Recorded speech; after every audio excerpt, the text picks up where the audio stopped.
ये ऐसा लगता है कि भारतीय जनता पार्टी ने बड़ी दमखम से इलेक्शन लड़ा। यहाँ कुछ नहीं है। यहाँ ये घर है, यहाँ भारतीय जनता पार्टी कहीं भी कुछ नहीं दिखाई देगी। पहला सवाल आपने जो पूछा था कि माननीय शिवपाल सिंह यादव जी को डोर टू डोर कैंपेनिंग करनी पड़ी, उसका एक बहुत बड़ा रीज़न ये कि पार्टी के अंदर, सैफई परिवार के अंदर जो फूट थी, अपना घर से मैसेज ये देना था कि हम सब एक हैं। अब हम पूरे यूपी में लिख लेंगे और भाजपा को यहाँ से उखाड़ फेंकेंगे। तो वोट प्रतिशत पूरा है, इसलिए चुनाव जो है भारतीय जनता पार्टी से यहाँ चुनाव हुआ ही नहीं। यहाँ पूरा चुनाव प्रशासन से हुआ है। प्रशासन की इतनी गुंडागर्दी है, अभी पूरे बस्ते यहाँ से उठा के ले गए 15 मिनट पहले। हमारे 5-6 लोग यहाँ उठा ले गए, गिरफ्तार कर ले, जबकि सामने बीजेपी का बस्ता लगा हुआ है। कोई कहने वाला नहीं है, कोई उनसे बोलने वाला नहीं है, और इतना उत्पीड़न किया जा रहा है, प्रताड़ित किया जा रहा है। तो हमारा चुनाव भारतीय जनता पार्टी से है ही नहीं। हमारा चुनाव जो है वो पूरे प्रशासन से है। प्रशासन पूरा गुंडागर्दी तरीके से लोकतंत्र की हत्या करने पर तुला हुआ है और हो चुका है। इनके खिलाफ अंग्रेजों जैसा आंदोलन चलाया जाएगा। मैनपुरी उपचुनाव की वोटिंग समाप्त हो चुकी है। सबसे ज़्यादा शिवपाल ने मेहनत की है करहैल विधानसभा में और जसवंत नगर में। कहा जाता है कि समाजवादी पार्टी का ये गढ़ है और लोग कहते हैं समाजवादी पार्टी का ये घर भी है। आखिर ऐसा क्या कारण रहा कि अपने घर में समाजवादी पार्टी परिवार को इतनी ज़्यादा मेहनत करनी पड़ी, डोर टू डोर कैंपेन करना पड़ा, और परिवार का हर सदस्य किसी न किसी गली मोहल्ले में एक बार ज़रूर आया। मैं आपको यहाँ बता दूँ, करहैल विधानसभा में मैं खड़ा हुआ हूँ और ये तहसील है और इसके सामने खड़ा हूँ, और स्थिति ये है कि यहाँ से जो विधायक चुन के गए थे वो अखिलेश यादव थे। इस समय वर्तमान में विधायक हैं। आइए यहाँ के लोगों से बात करते हैं। भाई साहब, क्या नाम है आपका? यादवेंद्र यादव। यादव जी, ऐसी क्या परिस्थिति रही, क्योंकि ये तो समाजवादी पार्टी का घर है, तो यहाँ पूरा परिवार एक साथ आया, सारे लोगों ने कैंपेन किया, तो ऐसा क्यों हुआ? तो घर में तो सभी लोग वैसे भी आते हैं और घर है इसीलिए तो सब लोग आए। बाकी या ये डिम्पल के प्रचार के लिए सारे लोग आए? नहीं नहीं, ऐसा कुछ नहीं। यहाँ तो सब, जब घर है तो घर में सब लोग आते हैं। इससे पहले जब भी नेताजी लड़ते रहे, 2019 में भी चुनाव लड़ा और कई दशकों से ये सीट समाजवादी पार्टी के पास है, तब तो ऐसे घर में कोई नहीं आया? नहीं, ऐसा नहीं आते थे। क्यों नहीं आते थे? पहले भी आते, तो फिर घर है, यहाँ तो आए ना आए एक ही बात है, कोई ऐसी बात नहीं। या ऐसा लगता है कि भारतीय घर में आने के लिए कोई नई बात नहीं है ना। घर में तो कभी भी आ सकते हैं, पूरा परिवार आएगा। या ऐसा लगता है कि भारतीय जनता पार्टी ने बड़ी दमखम से इलेक्शन लड़ा? यहाँ कुछ नहीं है। यहाँ ये घर है, यहाँ भारतीय जनता पार्टी कहीं भी कुछ नहीं दिखाई देगी और ना कुछ कर सकती है। ठीक है, क्या नाम है आपका? धर्मेंद्र कश्यप। कश्यप जी, ऐसी क्या परिस्थिति यहाँ बनी कि सैफई परिवार का हर सदस्य आया और शिवपाल ने खास तौर पे जसवंत नगर और करहैल के ऊपर पूरा फोकस रखा? ये तो गढ़ रहा है, घर रहा है यहाँ। घर हम नेताजी ने यहाँ पढ़ाया, ना खेले कूदे, सब काम नेताजी ने यहाँ प्रारंभिक शिक्षा वगैरह दी, लोगों को दी, खुद भी ग्रहण की। आगे जेनेटर कॉलेज यहाँ से, ये तो उनका परिवार है, ये सब परिवार के एक सदस्य हैं सभी सारे लोग। नेताजी इस दुनिया में नहीं रहे। अब ये पहला इलेक्शन ऐसा हुआ कि समाजवादी पार्टी नेताजी के बिना इलेक्शन लड़ा है, तो इसका क्या इफेक्ट पड़ा है? लोगों की सिंपैथी तो रहेगी। नेताजी हम लोगों के गार्जियन थे, उनके जाने से हम सब लोगों को प्रभाव तो पड़ता ही है। जब गार्जियन घर का जाता है तो कुछ ना कुछ प्रभाव तो पड़ता ही, ज़्यादा ही प्रभाव पड़ा नेताजी के जाने से। क्या नाम है आपका? राम सेवक चक निराला कहते हैं मुझको। राम सेवक जी, आपको क्या, आप लंबे समय से वोटिंग कर रहे हैं, जब नेताजी इलेक्शन लड़ते थे और अब डिम्पल ने इलेक्शन लड़ा, क्या फ़र्क महसूस हुआ? पर क्या 2019 में जो चुनाव हुआ था तो बहन जी का गठबंधन था, बहुजन समाज पार्टी का और समाजवादी पार्टी का गठबंधन था, तो उस समय नेताजी केवल 94,000 से जीते थे। तो ये संज्ञान लिया है समाजवादी पार्टी ने, कहीं गड़बड़ न हो जाए कहीं, तो इसलिए ज़्यादा उन्होंने परिश्रम किया, ज़्यादा मेहनत की, ज़्यादा आए यहाँ पर कि क्या वजह रही जो 94,000 से हम जीत पाए जब गठबंधन था तब, और कहीं गठबंधन अब नहीं है, तो ये उन्हें डर लग रहा होगा कहीं सीट लूज ना हो जाए कहीं, इसलिए उन्होंने ज़्यादा मेहनत की। अब परिणाम आपके सामने आएगा 8 तारीख को, क्या होता है क्या नहीं होता है। लेकिन इससे पहले डिम्पल यादव फिरोजाबाद से 2009 में चुनाव लड़ी थी और उसके बाद कन्नौज से चुनाव लड़ी थी। तब तो इतना कैंपेन नहीं चलाया था, तब भी डिम्पल यादव की जो सीट थी, जो अखिलेश यादव की सीट थी, उन्होंने रिज़ाइन किया था, इन दोनों जगह से खाली हुई थी।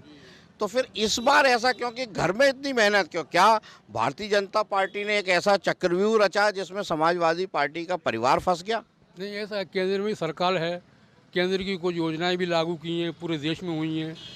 जैसे कि मतलब शहरी आवास योजना लागू हुई और शौचालय दिए गए, और जैसे कि ये सामूहिक विवाह सम्मेलन हुए, और तमाम बहुत सारी योजनाएं लागू केंद्र सरकार ने जो की हैं। तो हो सकता है कि समाजवादी पार्टी को ये डर लग रहा हो कि कहीं गड़बड़ ना हो जाए, हमारा हिसाब किताब बिगड़ ना जाए कहीं हमारा। अब जैसे कि वहाँ फिरोजाबाद में डिम्पल जी हार गई थी, राज बब्बर वहाँ चुनाव जीत गए थे।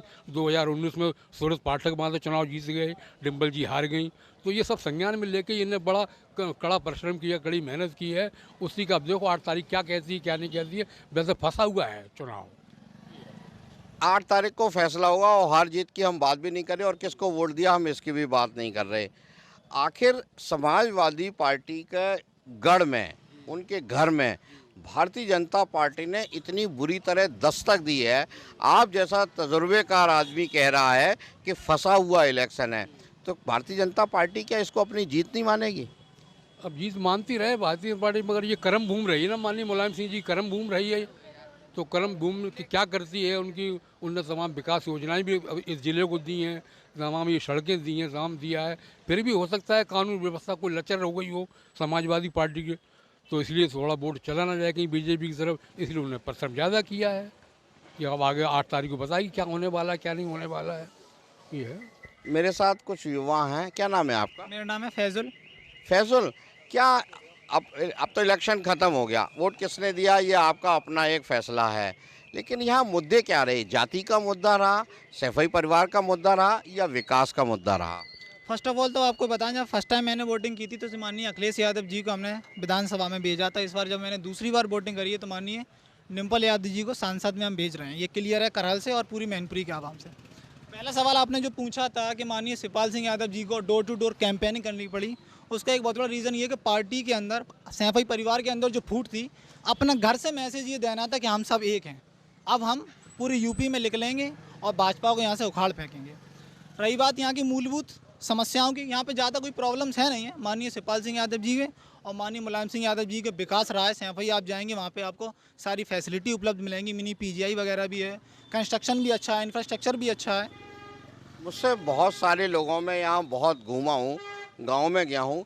मैनपुरी के पूरे जनपद के लोगों को एक ये शिकायत भी है बहुत सारे लोगों को कि जैसे करहल है या मैनपुरी है, यहाँ उतनी सुविधा नहीं मिली जितनी सैफई में मिल गई। जैसे पीजीआई खुला, अगर पीजीआई सैफई की जगह मैनपुरी में भी खुल सकता था या दूसरी और किसी बड़ी जगह में खुलता तो लोगों को लाभ होता। तो लोगों को इस बात में भी ये रहता है कि क्या एक ही जगह पे विकास होगा? नहीं, ऐसी कोई बात नहीं है। जैसी कि बात आरोप लगाए जाते हैं सैफई में ये, मैं आरोप नहीं लगा रहा, ये लोग कहते हैं, वो मैं आपको बता रहा हूँ। ऐसी कोई बात नहीं है। सैफई भी हमारे करीबी है, 3-4 किलोमीटर की 5 मिनट की रास्ता है, वहाँ पे आप सारी चीज़ें अवेलेबल हो सकती हैं। ऐसी कोई बात नहीं है, जो आरोप लगता है वो ऐसा कुछ नहीं है। और लोगों से बात करते हैं। वैसे क्या नाम है आपका? आयुष।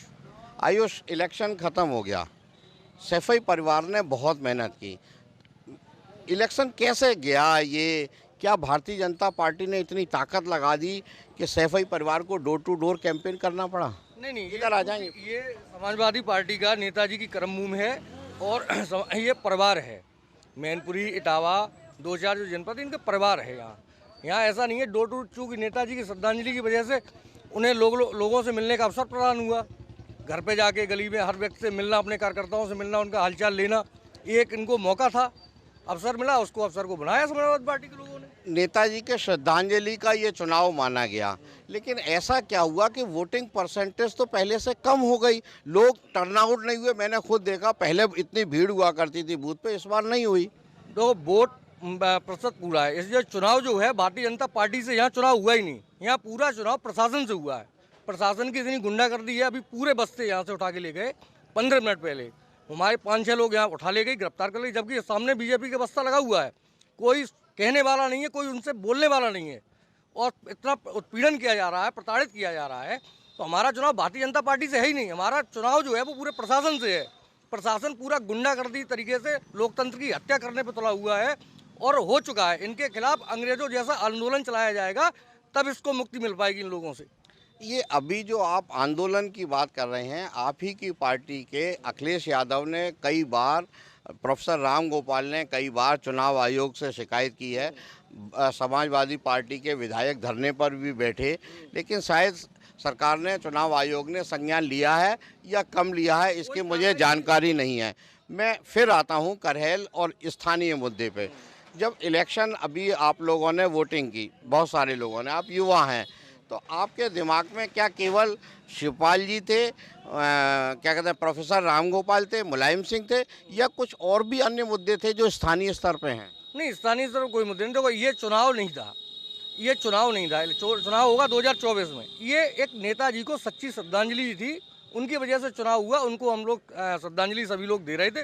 देखिए, अभी भाई साहब ने कहा कि पहचान पूरे उत्तर प्रदेश की पहचान नेताजी के नाम से होती है। वो दलित, पिछड़ों, शोषित, वंचित, गरीब किसानों के नेता थे, ठीक है। और ये बीजेपी वाले चाहते हैं कि उनको यादव और मुस्लिम का नेता बनाना चाह रहे हैं, उनको मंत्री लेवल का, जबकि पूरे उत्तर प्रदेश की पहचान नेताजी के नाम से होती है। बिल्कुल ठीक बात है, नेताजी का कद बहुत बड़ा था, इसमें कोई शक नहीं है।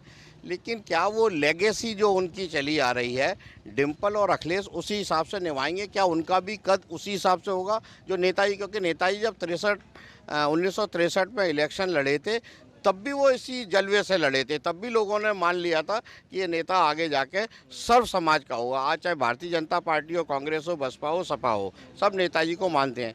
क्या अखिलेश यादव इतना कद बढ़ा पाएंगे? बिल्कुल, वो छोटे नेताजी हैं, नेताजी की कार्बन कॉपी हैं, हूबहू। उनकी कथनी करनी में नेताजी के भी फर्क नहीं था, हमारे छोटे नेताजी अखिलेश यादव जी के भी कथनी में फर्क नहीं है। आपको उदाहरण के तौर पर उन्होंने कहा था, जो बच्चा खजांची था उनको एडमिशन दिलवाया, जो उन्होंने वादा किया था वो निभाया, हमने उन्होंने जो काम, जो वादा किया उन्हें निभाया। उनकी कथनी करने में कोई फर्क नहीं रहा। चलिए, मैं और लोगों से बात करता हूँ। क्या नाम है आपका? प्रदीप। वोटिंग हो गई, जब आपने वोट डाला था तो आपके मन में मुद्दा क्या था?